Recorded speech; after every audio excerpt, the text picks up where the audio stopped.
Bom dia, garotada do sexto ano, Escola Mestre Jesus. Aqui é o professor Newton e hoje nós vamos entrar aí na última parte sobre o Império Bizantino, tá, galerinha?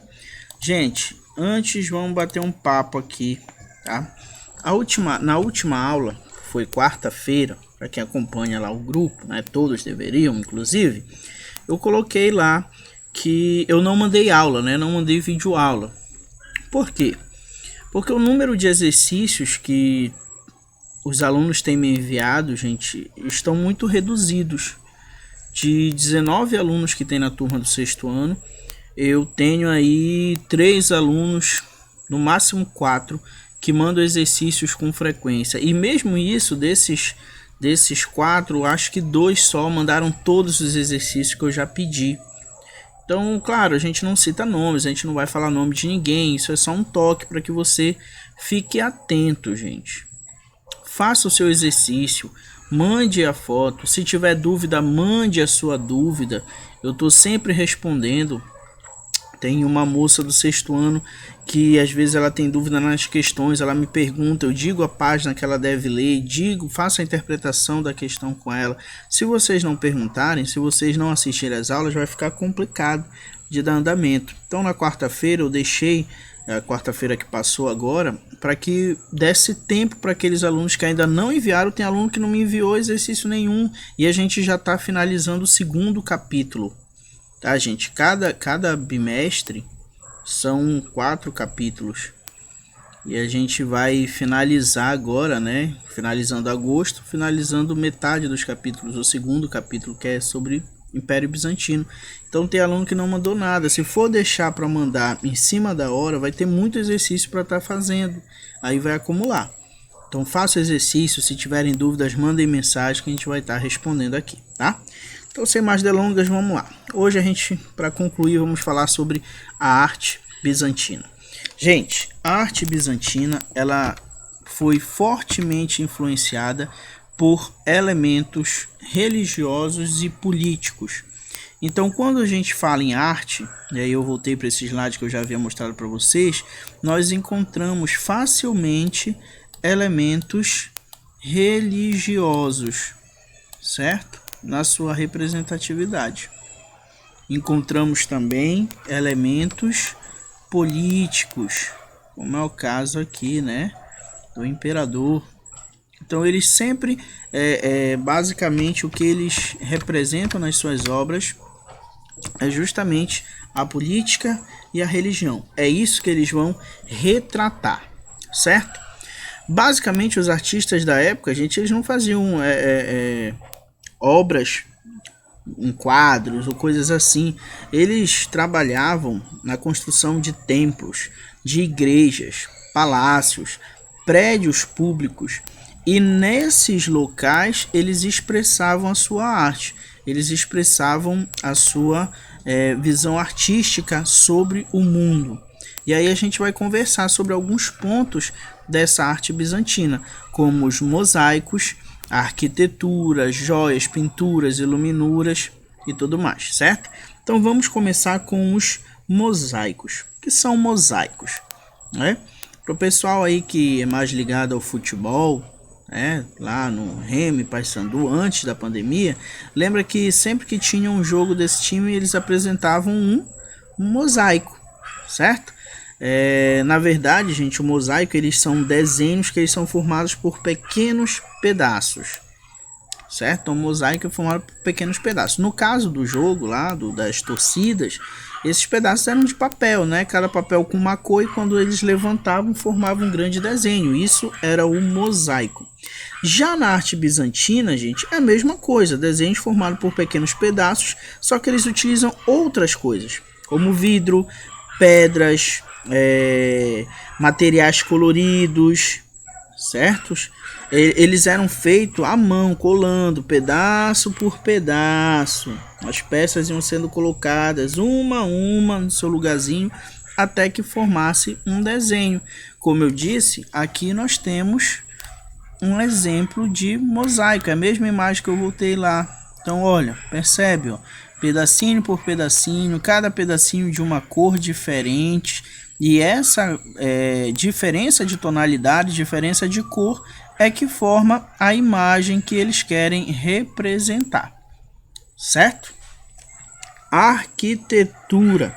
Gente, na arquitetura, eles vão ser bem influenciados aí pelas basílicas gregas. Então você vai conseguir ver muito na arte bizantina, na arquitetura bizantina, cúpulas, abóbadas, por exemplo, como na imagem novamente aqui, ó, cúpulas, aqui uma abóbada, tá? Então isso é muito, olha, o arco, muito presente na arquitetura dos bizantinos, influenciados aí pelos gregos. As joias, gente, eles faziam braceletes, brincos, colares. Para fazer, eles usavam materiais como, por exemplo, ouro, bronze e também, óbvio, as pedras preciosas. Inclusive, gente, para fazer nas suas construções, que eu falei ainda há pouco, que eles construíam templos, igrejas, palácios, prédios públicos, muitas delas eles faziam de mármore e depois ornamentavam com pedras e metais preciosos. Então por aí você tira a grandiosidade da riqueza de Constantinopla, presente até na sua arte, tá? Pinturas. Gente, nas pinturas, né, não existia a ideia de perspectiva. O que é a ideia de perspectiva? Quando você olha, por exemplo, uma imagem que aparece, eu vou tentar fazer uma aqui, tá? Vamos supor que isso seja uma estrada, né? Você tá aqui indo com um carrozinho aqui, tá aqui, uma estrada. As árvores que estão mais próximo de quem está vendo, elas costumam ser maiores do que as árvores que estão mais distantes de quem está vendo. Isso é o que a gente chama de técnica, dá até para fazer maior essa árvore aqui. Isso é o que a gente chama de técnica de perspectiva, tá, gente? A ideia de quando você faz um desenho, você olha para esse, por exemplo, se isso aqui tivesse em uma moldura, você olha para o desenho e você percebe uma certa ideia de profundidade. Se tivesse aqui, eu não sei como seria assim, se tivesse um horizonte lá no fundo, tem umas montanhazinhas, né? Então, e é para lá que a pista vai. Quanto mais distante ela fica de você, mais ela diminui aqui até que ela parece que não tem mais. E lá vai ela. Entendeu? Então quando você olha para uma imagem dessa, esse vermelho dá até um tique nos nossos olhos, né? Você olha para uma imagem dessa, você percebe que essas montanhas estão muito lá atrás em relação a essas árvores aqui da frente.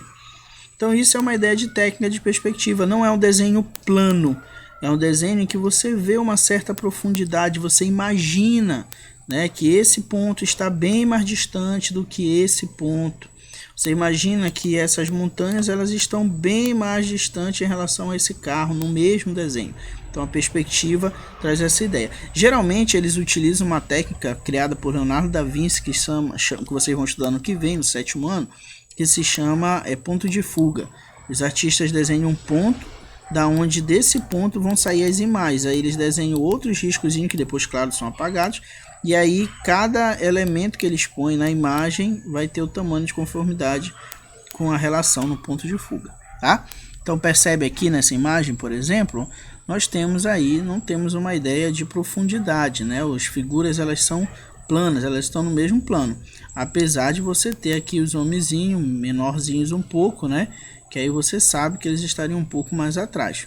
Mas a técnica em si de profundidade não existe aqui. Por isso a gente diz que não existe aí perspectiva, muito menos sombra, tá? Então eram técnicas bem simples, bem diretas. As imagens geralmente aí reproduzidas viradas para frente, com destaque para o rosto alongado. Ó, aqui é um rosto alongado. Aqui outro rosto alongado e aqui todos com rosto alongado. Isso fazia parte, uma característica da pintura. E as iluminuras, né? As iluminuras aí, gente, são pinturas que eram usadas para ilustrar livros. Esse exemplo que eu usei aqui para vocês, para falar sobre técnica de perspectiva, é uma iluminura, certo?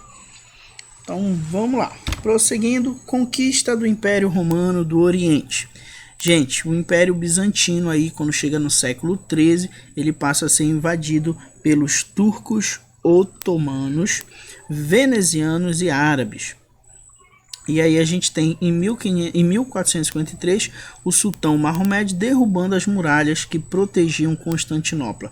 Essa data é tida como a queda do Império Romano do Oriente, ou seja, queda do Império Bizantino.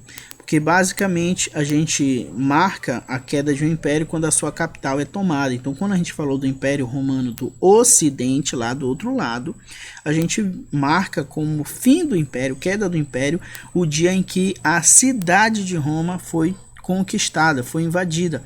Quando a gente fala do Império Romano do Oriente, o que marca aí o fim desse império é a tomada da cidade de Constantinopla pelos turcos otomanos, tá? E aí na imagem eu trago para vocês uma ideia de um cerco aqui, tá? As muralhas e canhões apontados, várias embarcações ao redor. Foi o dia em que Constantinopla ruiu, tá? O Império Bizantino havia caído. Gente, para finalizar, fica o exercício da página 29 e 31. Resolvam, batam fotografias, mandem para mim que eu vou mandar o feedback com as correções para vocês. Qualquer dúvida, só perguntar. Fiquem com Deus e até a próxima.